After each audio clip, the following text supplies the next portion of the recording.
The numbers that we looked at show that inflation is still higher than wage growth. Year-to-date job cuts show an increase of 54%. A lot of times that could happen because people feel like they're actually able to get another job if they leave this job.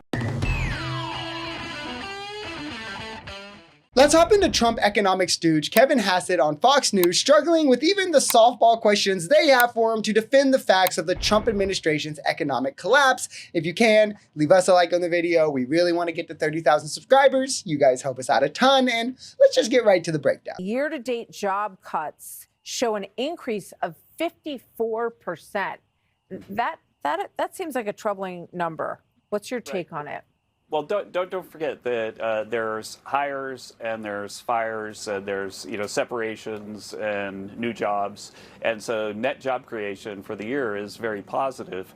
But the flow of jobs in and out is a little bit higher. There's a little bit more turnover. A lot of times that could happen because people feel like they're actually able to get another job if they leave this job. Yeah, guys, a 54% increase in job cuts, over 1 million firings year to date. That's actually a good thing. You know, those working class families who often depend on their job for their livelihood, for health insurance, and in many instances are living paycheck to paycheck because of the strains of capitalism. Well, when they lose their job abruptly, it's actually a good thing because now they have the opportunity to find a better job. Like, these clowns are so out of touch on what it means to be an actual normal middle class person, and they're so lost on the solutions to the economic problems that they themselves are creating that it's actually painful at this point. I want them to succeed because it's painful the damage they're causing to Americans with no end in sight. Like, this is going to go on for 4 years. Real everyday working Americans are being hurt at the behest of billionaires. This one shows on a scale of excellent, good, only fair, or poor, how would you rate economic conditions today? And if you combine only fair and poor, you get 76% on that poll. And then we have who is more responsible for current economic conditions, President Trump or President Biden, and we have Trump at 62%. So, I know that we've heard from you, we've heard from Scott Bessent saying that things are going to feel very different in the beginning of the year, and everybody hopes that that's absolutely accurate, and we look forward to that. But, what would you say to people who are answering the survey that way, Kevin? Right. Well, one of the things that we've seen and we've studied over the last couple of weeks is that when there's a government shutdown, then the things that we economists call the soft data, the survey data, tend to really, really tank because everyone's in a terrible mood because Washington can't work. But wait, I thought the government was just a nuisance in people's lives. I thought it was overfunded and unnecessary, and people wouldn't even notice if it's gone, which is why we should defund it in favor of privatization.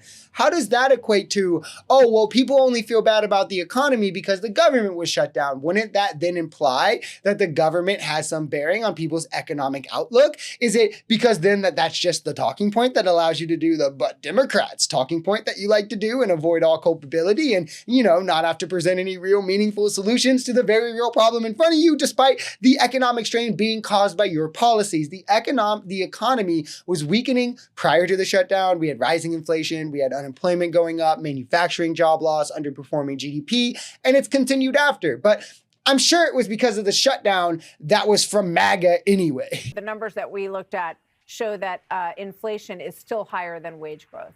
Is that true? No. Wage growth is higher than inflation now. I'll send you an email, or come on next time and show you the chart. Inflation is at 2.9%. Real wage growth is $1,200 over the year. Okay.